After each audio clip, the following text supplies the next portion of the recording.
మనం విభూతి పెట్టుకుంటాం. మనం నీళ్ళ తడి పెట్టుకొని విభూతి పెట్టుకుంటే చక్కగా సాయంత్రం వరకు విభూతి చక్కగా ఉంటుంది. అది పొడి విభూతి పెట్టుకుంటే గంటకో 2 గంటలకో పోతుంది కదా.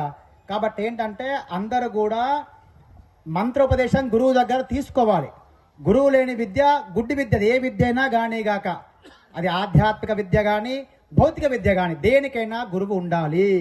ఉండాలా అంటే ఉండాలి. ఎందుకంటే కృష్ణం వందే జగద్గురు అనుకున్నాం. మరి కృష్ణుడికి గురువు ఉన్నాడా లేడా? ఎవరు చెప్పండి? సాందీప మహర్షి ఉజ్జయినిలో ఉంటుంది, అక్కడ చదువుకున్నాడు సాందీప మహర్షి.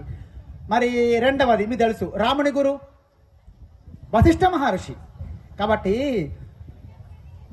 దేవతలకే గురువులు ఉన్నారు, మనకొద్దా గురువులు? కావాలి కదా. కాబట్టి తప్పనిసరిగా చక్కగా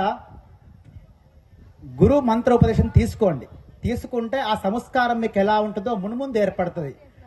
ఇప్పుడు దేవతలకు మొక్కితే మీకు కనబడే దేవత వేరు, గురువు దగ్గర ఉపదేశం తీసుకున్న తర్వాత మీకు అమ్మవారి కనబడే రూపం వేరు. ఉపదేశం తీసుకోకపోతే ఎలా ఉంటుంది అంటే, నీడలో మీ రూపం ఏ రకంగా కనబడుతుంది? స్పష్టత ఉంటుందా? ఉండదు. లేదు, మనకు కొద్దిగా పూర్వజన్మ సంస్కారం ఉన్నది, పుణ్యఫలం ఉన్నది, జ్ఞానం ఉన్నది. అప్పుడు ఎలా ఉంటుంది అంటే, మనం గంగలో ఇట్లా చూసాం, నీళ్ళ తాడి చెరువులో గంగలో స్పష్టత ఉండదు, కానీ కనబడుతుంది, మనం కనబడుతుంది. కానీ ఇట్లా బండబడంగానే మన స్పష్టత కనబడుతుంది, మన రూపం కనబడుతుందా? కనబడదు. అదే గురు మంత్రోపదేశం తీసుకుంటే ఎలా ఉంటుందంటే, ఒక దుమ్ముబడ్డ అద్దం చక్క తడిగుడ్డతో తుడిచిన తర్వాత మీ రూపం ఎంత స్పష్టంగా కనబడుతుందో ఆ రకంగా కనబడుతుంది అనమాట. గురుపదేశం తీసుకుంటే అమ్మవారు మనకు అలా కనబడుతుంది. కాబట్టి అందరూ కూడా తప్పనిసరిగా గురుపదేశం తీసుకోవాలి.